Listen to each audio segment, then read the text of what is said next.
Spring is in the air, and every year this time we start to see more and more people walking, running, jogging, and inevitably some people are going to be starting to learn to run for the first time.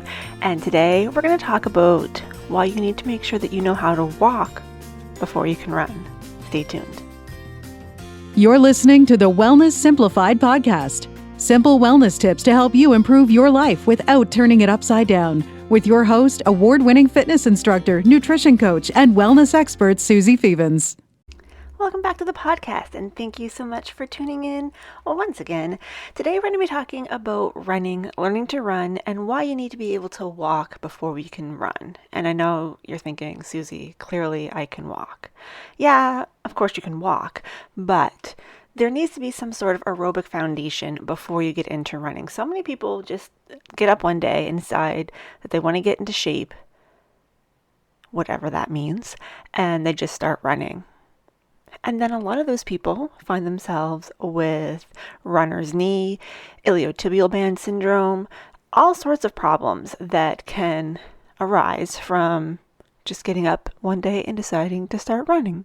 So today we're going to talk a little bit more about some of the mechanics behind it, and more specifically things that you need to be able to do really before you get into running, or things that you should be doing while you're learning to run to help support yourself in a better way. So I am no longer a runner. I was for quite a few years. I've talked about it before on the podcast, and maybe something you don't know is I was a certified running coach for quite a few years. I let that certification go last year because, well, it was 2020. Finances were tight, and I wasn't really doing any coaching, so I didn't do the continuing education credits I needed to maintain that certification, but the information's still in my brain.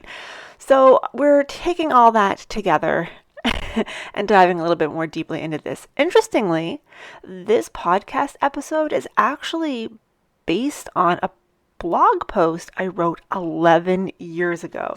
That just blows my mind that it was 11 years ago. The date on the post is March 4th, 2010, which is insanity. But that blog post was called "You Have to Learn to Walk Before You Can Run." And after I finish recording this, I'm going to go in and update that post again a little bit and republish it. So if you want to go check that out, you'll be able to find it on the front page of my blog by the time this is airing. So confessionsofafitnessinstructor.com. If you don't know where to find me, you have to learn to walk before you can run. Now, that post doesn't get into this super deeply. I got into the nuts and bolts of what we're going to talk about today more in emails with people that contacted me after I wrote this post. But inevitably, as I saw people running this past week, the same thoughts jumped into my head that always jump into my head. And I think I drive my husband a little bit crazy because I will see people jogging, and I'll define what I think jogging versus running is here in a second. And I'll see them and I'll say, that person needs to stop and just walk. They need to just walk. And my husband's always like, just let them run. I was like, well, obviously I'm not going to actually stop the car and tell them you need to walk. But they would get so much further, they'd get so much more benefit if they spent more time walking. I know that sounds a little counterintuitive when you're trying to get better at running, to do more walking, but we're going to backtrack and go over all this. First of all, the difference between running and jogging. Really, they say that a jogger is just somebody who is running without any real goals or purpose. They're just out there for the sake of jogging, whereas a runner is doing so with a purpose, like they want to get to a certain distance in a certain time or whatever. In my opinion, the difference between someone who is running and someone who is jogging is a runner has their focus on a forward motion. So they're moving forward more so than they're moving up and down, whereas a jogger has more of an up and down movement than forward. So a good example or way of illustrating this is if you've ever seen somebody who is like waiting to cross the road or waiting for a green light, not a green light, a walk sign. They're waiting to cross the street, but they're running. So now they're just kind of running on the spot, but running on the spot, there's no forward motion. So really they're jogging because they're kind of hopping up and down. That's more of a jogging motion in my opinion, versus a running is a forward thrust more than an upwards thrust. That's my definition. It might be some other people's definition, but I'm not saying that is the only definition. That's just how I differentiate between a runner and a jogger. Now, the person who is jogging, who is just doing so for fun, and it's just their thing, it's just their thing. They're not really out there trying to get in better shape or trying to improve their speed or trying to do anything more than go for a jog. Power to you. What you're doing is perfect. As long as you're not getting injured, you don't need to change a thing. But for the person who wants to learn to run or is becoming a runner, you want to focus on running, not jogging. The amount of energy that is expended through jogging, that up and down motion, is going to negate your ability to run more quickly. A runner wants to conserve their energy as much as possible for that forward motion. So they're not going to have that bouncy type of run because they don't want to use that energy that it takes to do that bounce. They want to move that forward instead of up and down. So this whole podcast, of course, is my opinion. My opinion based on my own experiences, my studies, and my area of expertise. But that does not mean that this is the only true way to do anything. This is just the way I would suggest. If somebody decided that they wanted to start running, your first course of action would be to go out and walk a mile as quickly as you can comfortably and see how long it takes you. Why would you want to do that? Because if you think about the progression, even for when we're a baby, we start crawling and then we start walking and then we start running. Although arguably there's some children who just go from laying on the floor to running all at once. But when you think about those transitions, right, you don't start off running, you start off walking, and you want to make sure that you have a strong enough aerobic capacity to sustain running for a period of time. So in order to do that, we start off by walking. Now, the average person can pretty easily walk a mile in 20 minutes without super pushing themselves. I feel personally that you should be able to walk 4 miles an hour before you really get into any heavy running. And that 4 miles an hour, that's a 15-minute mile. You would feel winded at the end of that 15 minutes walking, and it would almost feel easier if you ran it than if you walked it. There comes a point where feels easier to run at that pace than to walk it.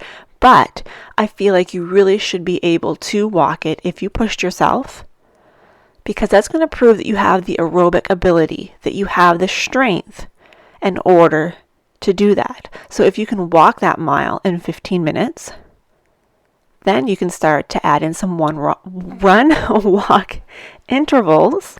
And probably at the end of those run-walk intervals over a mile, you may only improve your time by a little bit because you're going to be running a little bit harder during your run periods. You're going to be walking slower.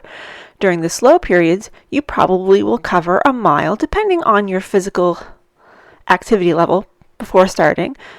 You're probably not going to change that time a whole lot right at the beginning. You're probably looking around 15 minutes, maybe a little bit more, maybe a little bit less. That's totally okay. But I think that it's really important that we get rid of this ego. This ego that's what gets us in life so often, is not the actual doing of things. It's what our brain tells us that we should do. It's not very glamorous to start off your running by walking, is it? No. But when you learn anything else, do you go directly for the most challenging version, or do you spend some time in the beginner or intermediate levels before you move to advanced? And that time spent may only be a week or so, just literally walking a mile as quickly as you can to see what your time is. And that's not to say that if you find out that you can only walk a mile, quote unquote, only walk a mile in 17 minutes, that you can start running. But if you try to walk that mile as fast as you can and it takes you 40 minutes, it is not time for you to start running yet. You're not ready. You need to get on a regular walking routine and build up your aerobic ability, your physical strength. In order to do that, you have no business running, it's too expensive. I like to think of these things. One of my yoga trainers once said, sometimes poses are too expensive. We don't have enough money in the bank account to pay for them at the moment. And if we try to do them, we're going to end up in the red, injured, sidelined, whatever it is. If you cannot walk a mile in 15 to 20 minutes, let's put it in that range, then running is too expensive for you right now, and you need to work first on being able to build up your ability to walk at that pace, because running is more difficult than walking. But running isn't better than walking. It's just different. Here's another way of looking at it. In the fitness world, there are a gazillion different ways to work every muscle group. But let's think about our chest for a minute.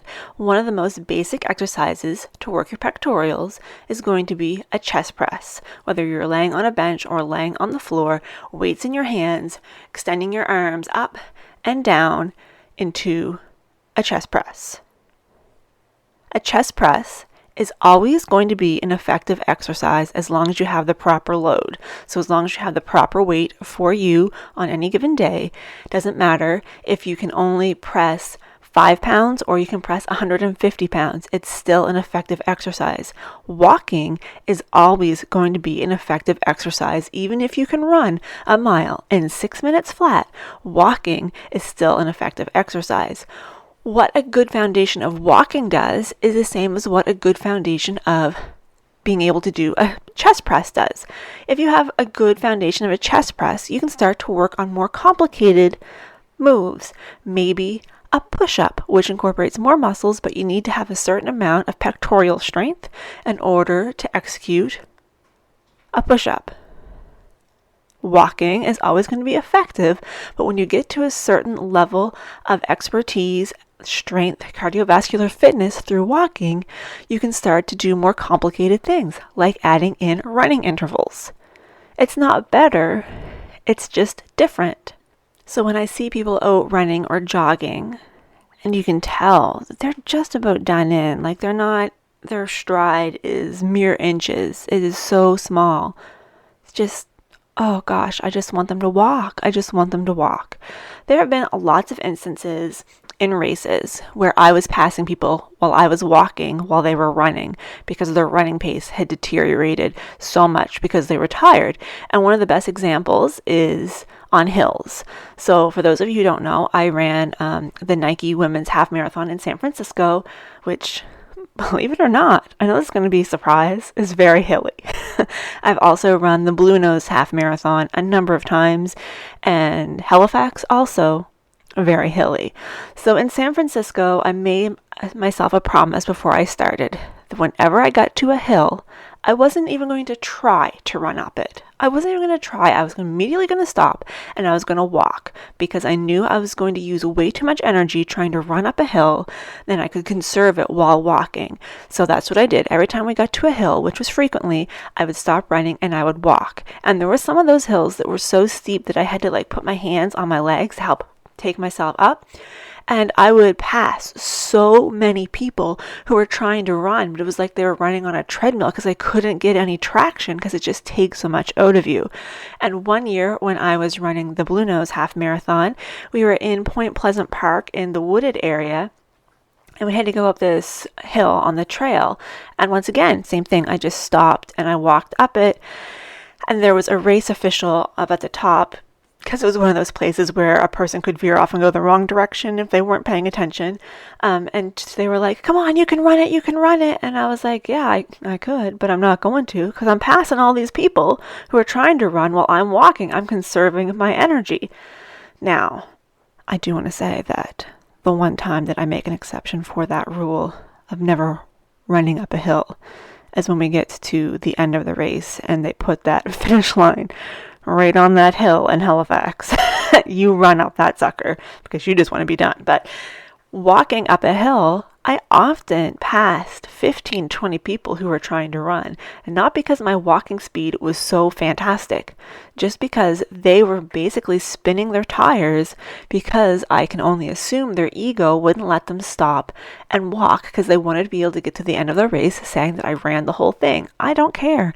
I figure if I finish, I finish, and if I walked half of it, then whoop-de-doo, I still finished. And this really, I don't want to rain on anyone's parade. I just want you to be able to do these things safely. And if you do not have the stamina to run a mile in 15 to 20 minutes, why would you go to a more advanced, more expensive version of movement? Because running is more expensive. It's more jarring on your body. It burns more calories, so it uses more calories. It taxes your cardiovascular system and your respiratory system a whole lot more. Those are all great things when you're ready for it. Stick with walking. And even if you find that you can walk a mile in 15 to 20 minutes, I really would encourage you that if you were following some sort of running protocol that had you out running 2 or 3 times a week, make one of those runs not a run. Make it a walk, one where you are walking as quickly as you can, but comfortably, so that you're still building up that aerobic capacity. So important. Okay, it's so important. You could even treat it as your long run for those first few months, and then you could start changing your long run into a paced, slow run. Because make no mistake, if you are a runner, and I know there's a lot of recreational runners out there who will do a long run, quote unquote, for a training program, but they don't take it slow. A long run is supposed to be slow. It's supposed to be you moving as slowly as you can while still running. So this goes right back to that running versus jogging thing. It's not a slow jog. You don't have that momentum going up and down. Your momentum is still forward, but it's nice and slow. And lots of times that slow run pace, especially when you start out, isn't going to be any faster. Sometimes it's even slower than your fast walk pace. But the point of the slow, long run is to help build up your energy stores. So if you think of your body as a gas or as a car and as a gas tank, you can only go so far until you run out of gas. Well, our bodies are amazing because when we run out of gas, we're like, oh, that wasn't good. We don't want to do that again. And you actually build more stores so the next time you can go even further. That's why that long run is so important when you're doing training for a half, full, or ultra marathon. You need to get those long runs in because you need to build up your gas tank. Every time you go out there and you hit your wall, your body comes back a little bit stronger. It grows that gas tank a little bit bigger. How friggin' amazing is that? But you got to do it slowly because we're not out there to put more damage on your body. You're out there to use as little energy as possible to get the desired effect. So you want to go for as long as you can based on your training program, of course, before you hit that wall. And then the next time you'll be able to go a little bit further, but it has nothing to do with speed. So Kenyans, we all have seen them. Well, maybe you haven't. I have. We've all seen them in races where they're just so far ahead of everybody else. They run so fast. It's just amazing. But they will say in a training run, on a long run, anybody can keep up with them because they're going as slow as they possibly can while still running because it is meant to build that gas tank. So think of these walks, if you're implementing this walking plan, think of that as you building up your aerobic. You know I love analogies, so here's one more for you. If you wanted to go on a road trip and the road trip was, let's say, 500 kilometers with no gas stations, and your vehicle could only hold enough fuel to travel 400 kilometers without refueling. Let's just pretend you couldn't take gas with you. You wouldn't set out on that trip with your car, would you? Knowing that you're not going to get there. Maybe you would borrow someone else's car. Maybe you would save up and get a different car. But if you knew that you didn't have enough gas in the tank to get the whole way there and you didn't have a way of restoring or replenishing gas on the way there, you wouldn't go. So if you don't have the aerobic capabilities of walking a mile in 15 to 20 minutes, then you don't have enough room in your gas tank to bring running in. You need to work on building that gas tank a little bit more. I know, like I said before, it's not glamorous, it's not exciting, it's really anticlimactic to say I'm going to take up running and then spend the next 3 weeks walking. But you know what's even more anticlimactic? If you start running and injure yourself because you weren't ready. So, really, I urge you to start with walking.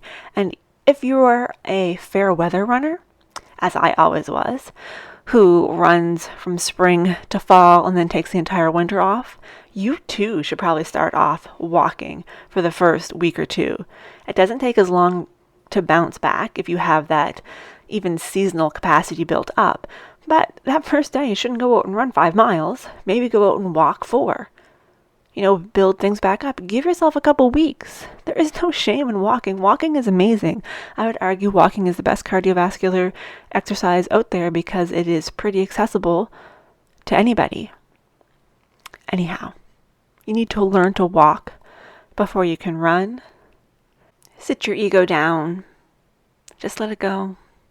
The only person it's hurting is you. Go out for some walks. A couple other benefits of walking before you start running. You can find out if your shoes are still holding together. You do need to replace your sneakers now and again. You need to make sure that you're wearing proper walking or running shoes. If you're planning to run, get running sneakers even if you only ever walk in them.